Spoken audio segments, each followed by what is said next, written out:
EquityAxis, your aerial perspective of stock market developments and of developments in the Zimbabwean economy. Thank you for joining us as we broadcast live from our Hampton studios. I'm Eben Mabunda.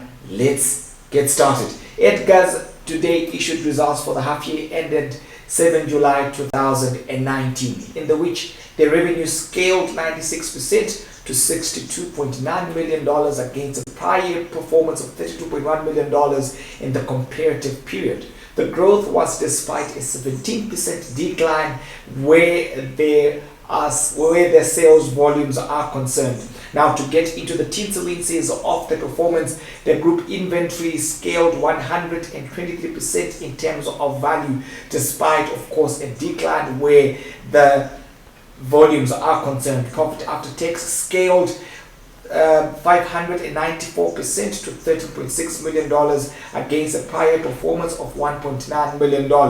Now, to get into perhaps the various units that the business owns, Edgars Trade reporting a growth where their revenue to $37.6 million against $19.5 million the previous year, while of course for the Jet chain stores there was a growth to $23 million against a prior performance of just $12 million. It would be, of course, important to note that in the month of June, we saw inflation coming in at 175%. As we make progress, government is selling part of all retailer PETROTRADE, and government says that PETROTRADE, Genesis Energy and CMED's fuel retail unit will be merged to enhance the resultant entity's value. This according to a statement issued by Cabinet during a post-Cabinet briefing yesterday. According to Cabinet, there's been little investor appetite for the dozens of state firms put up for privatization last year. Let's have a look at the footage from that post-Cabinet briefing. Then Cabinet received and approved proposals for the partial privatization of PETROTRADE. This was presented by the Minister of Finance and Economic Development, being part of the ongoing state enterprises reform program. Under the proposals, PETROTRADE and Genesis Energy, together with CMED's fuel retail component, will be merged in order to enhance the resultant entity's value, to enhance its attractiveness and its competitiveness ahead of negotiations with prospective strategies. Meanwhile, Harare City Council is lobbying government to allow it to collect rates in foreign currency from businesses and corporates that have licenses to trade in foreign currency as part of initiatives to strengthen service delivery.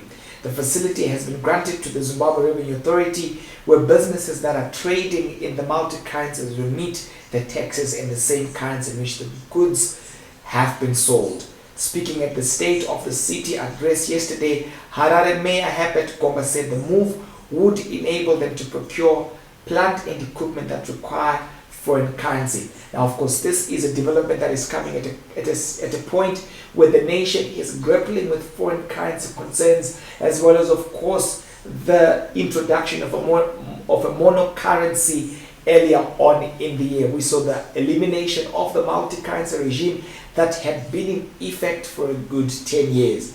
Now, this brings us to a level where we then proceed to other stories that have made the news today.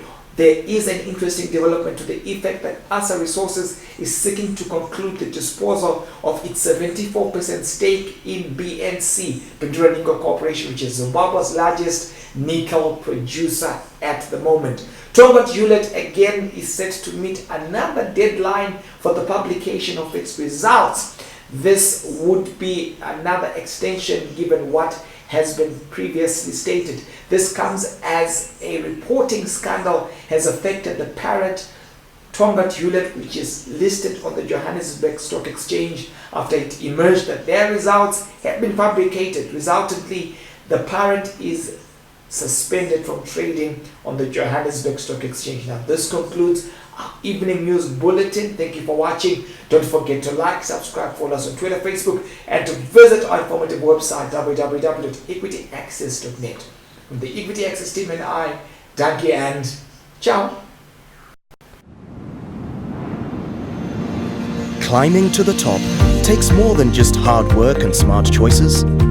It's the passion that drives you from within, the endurance to keep going through difficult times, and having a very clear vision of how to succeed. That's what we strive for at CBZ. We're a diversified and innovative listed financial services group in Zimbabwe with a complete range of activities including banking, short and long-term insurance, asset management, and property investments. CBZ has been a pinnacle for stability in the economic landscape of Zimbabwe, stemming from our deep-rooted values, our excellent customer service delivery, and our corporate vision to strive for excellence as a global competitor. Our continuous investment in research and development will cement our promise to provide customer convenience utilizing state-of-the-art technology. Relationships are at the core of what we do. We understand, however, that strong, long-lasting partnerships are not built overnight. With over 3 decades of wealth management, we have come to understand our clients and their specific investment requirements. Our unique mix of skills ensures that investment opportunities are examined from all perspectives. The balancing rocks of Zimbabwe have weathered the elements for thousands of years and stood the test of time, like majestic reminders of the fine balance of nature. They challenge our perception of what is possible and what endures. Just as CBZ has weathered the economic storms and remained steadfast throughout the turbulence of unsettled economies. Achieving the impossible through resilience and stability, we balance the elements of hard work, dedication, and experience, making us your ideal partner for success.